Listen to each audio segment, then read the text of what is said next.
Hello friends, welcome back to my channel modern Vaidya. आज हम पढ़ने वाले कंपैरेटिव स्टडी में वय विभाजन। ठीक है, तो सबसे पहले हम पढ़ेंगे आचार्य चरक के अनुसार। चरक ने वय विभाजन 3 अवस्थाओं में किया है: बाल्य अवस्था, मध्यम अवस्था और वृद्धावस्था।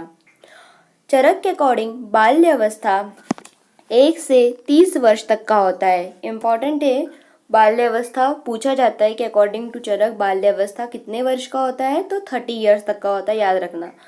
अब वो बाल्यावस्था भी कितने डिवीजन में है? 2 डिवीजन में डिवाइड करके बताया है कि पहली धातु अपरिपक्व अवस्था जो 1 से 16 वर्ष तक की होती है, और दूसरी वर्धमान धातु अवस्था जो 16 से 30 वर्ष तक की होती है। ठीक है, याद रखना कि बाल्यावस्था कितने वर्ष की और उन दोनों का डिवीजन कितने कितने वर्ष का होता है। धातु अपरिपक्व और वर्धमान धातु, धातु अपरिपक्व और वर्धमान धातु। अब है मध्यम अवस्था। मध्यम अवस्था 60 वर्ष तक की होती है। 31 से 60 वर्ष तक मध्यम अवस्था इंपॉर्टेंट है, याद रखना। मध्यम अवस्था कहा था कि 60 वर्ष, बाल्यावस्था 30 वर्ष। और वृद्धावस्था, वृद्धावस्था को जीर्ण अवस्था भी कहते हैं, जो 60 से 100 वर्ष तक की होती है। इंपॉर्टेंट है, याद रखना। चरक का इंपॉर्टेंट है। ठीक है, फिर हम बात करते हैं अब सुश्रुत की। सुश्रुत ने भी 3 अवस्थाओं में डिवाइड किया है: बाल्य, मध्यम और वृद्धावस्था। बाल्य अवस्था अकॉर्डिंग टू सुश्रुत 3 डिवीजन है: क्षीरप, क्षीरन्नाद और अन्नाद।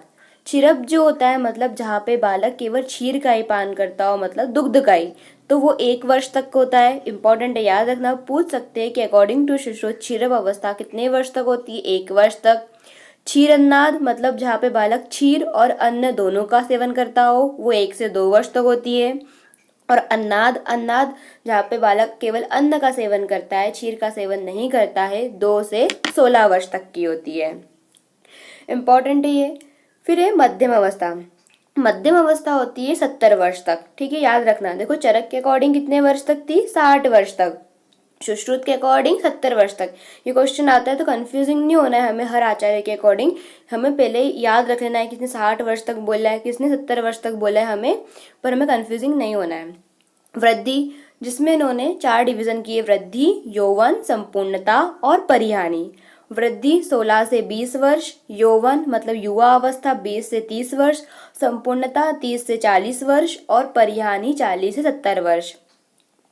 फिर है वृद्धावस्था। वृद्धावस्था 70 वर्ष के ऊपर की अवस्था वृद्धावस्था है इनके अकॉर्डिंग, और चरक के अकॉर्डिंग 60 वर्ष के ऊपर थी। Don't be confuse, okay. अब हम बात करेंगे अष्टांग संग्रह के अकॉर्डिंग। अष्टांग संग्रह ने भी 3 डिवीजन करा है: बाल्य, मध्यम, वृद्धावस्था। ठीक है, नॉर्मली यही 3 डिवीजन है। अब बाल्य अवस्था अष्टांग संग्रह के अकॉर्डिंग जन्म से 16 वर्ष तक है। याद रखना, जन्म से 16 वर्ष तक। स्तन्य वृत्ति, आहार वृत्ति, उभय वृत्ति, इसकी 3 डिवीजन कर दी: स्तन्य वृत्ति, आहार वृत्ति, उभय वृत्ति। मध्यम अवस्था, मध्यम अवस्था है 60 वर्ष तक। 60 वर्ष तक और किसके अकॉर्डिंग हमने देखा था अभी? चरक के अकॉर्डिंग 60 वर्ष तक। और किसके अकॉर्डिंग? अष्टांग संग्रह के अकॉर्डिंग। सुश्रुत तो कब तक बोल रहे हैं? 70 वर्ष तक बोल रहे हैं। ठीक है, तो इसको भी 3 डिवीजन करे इन्होंने: यौवन, संपूर्णता, परिहानि।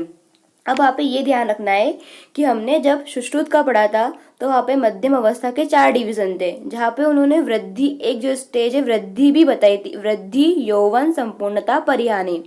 पर यहाँ पे हमारे अष्टांग संग्रह ने यहाँ पे किसको नहीं रखा है? वृद्धि को नहीं रखा है। तो कंफ्यूजिंग नहीं होना है, वृद्धि वाला पार्ट किसके अंदर है? तो सुश्रुत में है। तो यौवन, संपूर्णता, परिहानि केवल 3 ही है। ठीक है, तो उन्होंने यौवन कितने का बताया है? 16 से 30 वर्ष, संपूर्णता 30 से 40 वर्ष, परिहानि 40 से 60 वर्ष, क्योंकि मध्यम अवस्था 60 वर्ष तक की है इनकी। वृद्धावस्था 60 वर्ष से ऊपर। अब यहाँ पे इसके नीचे मैंने अष्टांग हृदय का भी लिख लिया है। इन्होंने भी बाल्य, मध्यम, वृद्धावस्था 3 बताई है। देखो, बाल्य अवस्था तो सेम ही है 16 वर्ष तक। मध्यम अवस्था थोड़ी डिफरेंट है, ये 16 से 70 वर्ष तक बता रहे हैं, ना कि 60 वर्ष। ठीक है, तो कंफ्यूजिंग नहीं होना है। और वृद्धावस्था 70 वर्ष से ऊपर।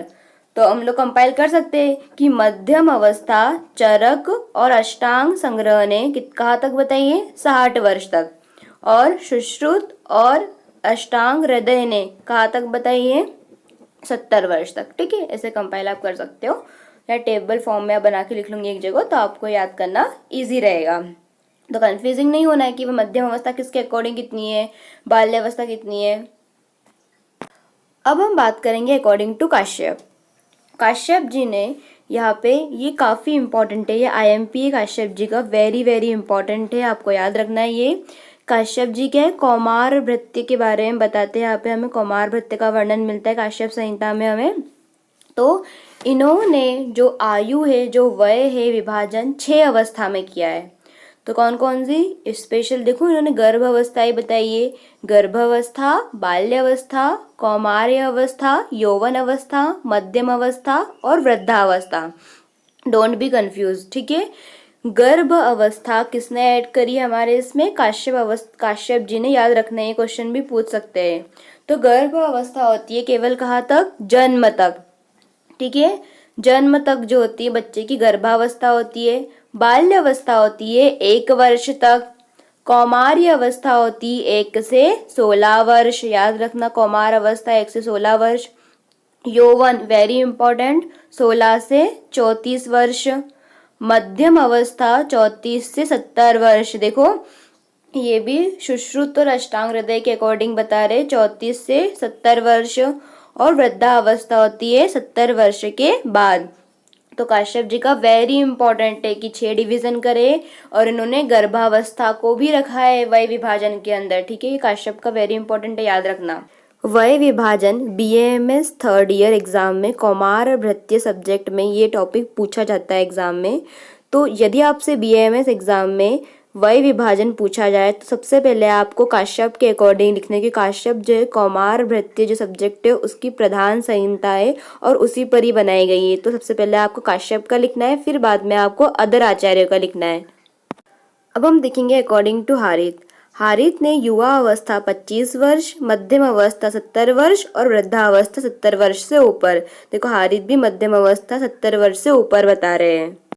Now according to Sharangdhar, it is very important, okay.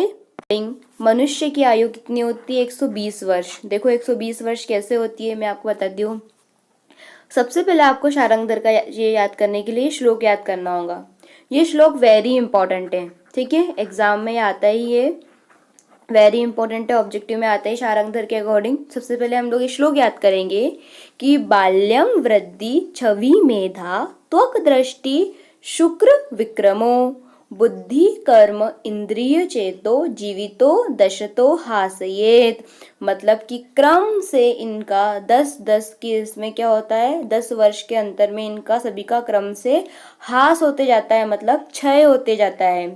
देखो हम समझते हैं कि सबसे पहले बता रहे बाल्यावस्था। तो बाल्यावस्था शारंगधर के अकॉर्डिंग होती है 10 वर्ष तक। देखो मैंने यहाँ पे श्लोक में लिखा है ना, दशतो हासयेत। फिर 10-10 वर्ष हमें बढ़ाते जाना है। फिर वो श्लोक आप याद कर लोगे ना, तो पहले आप श्लोक याद करके क्रम से लिख लो। तो बाल्यावस्था 10 वर्ष तक, वृद्धि है 20 वर्ष तक, छवि है 30 वर्ष तक, मेधा 40 वर्ष तक, मतलब मेधा का हास होगा 40 वर्ष में। त्वक मतलब त्वचा का 50 वर्ष में हास होगा, हास मतलब क्षय होना। दृष्टि का हास होता है 60 वर्ष में, शुक्र का हास होता है 70 वर्ष में, विक्रम का 80 वर्ष में, बुद्धि का 90 वर्ष में, कर्म इंद्रियों का 100 वर्ष में, चेत मतलब हमारे मन का हास होता है 110 वर्ष में, और हमारे जीवन का हास होता है 120 वर्ष, मतलब 120 वर्ष में मृत्यु हो जाती है।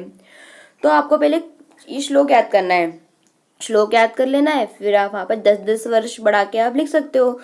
आपसे यहाँ पर ये क्वेश्चन पूछ सकते हैं जैसे कि शारंगधर के अकॉर्डिंग मेधा का हास कौन से वर्ष में होता है, तो 40 वर्ष में होता है। या तो ऐसे पूछ लेंगे शुक्र का हास कब होता है, तो 70 वर्ष में होता है। ऑब्जेक्टिव में आपसे ये क्वेश्चन यहाँ से आ सकता है कहीं से भी, ये वेरी इंपॉर्टेंट श्लोक है, इसलिए आप इसका श्लोक याद कर लो और 10-10 वर्ष का आपको यहाँ पे हास करते जाना है बढ़ाते हुए, तो इससे आपको ये क्वेश्चन यहाँ से निकल जाएगा, ठीक है। श्लोक इज वेरी इंपॉर्टेंट। ये क्वेश्चन वय विभाजन जो है कौमार भृत्य जो सब्जेक्ट है BAMS 3rd ईयर का, वहाँ पे ये क्वेश्चन आपसे पूछ सकते हैं कि वय विभाजन समझाइए। और हर आचार्यों ने अपना अपना मत दिया है, सभी का हमें याद रखना है। क्यों?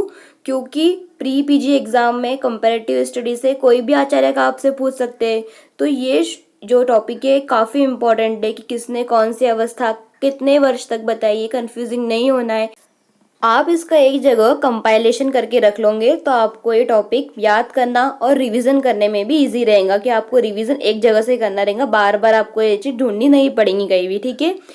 यदि आपको मेरी वीडियो पसंद आई है तो प्लीज़ लाइक, शेयर और सब्सक्राइब जरूर करें। Thank you friends.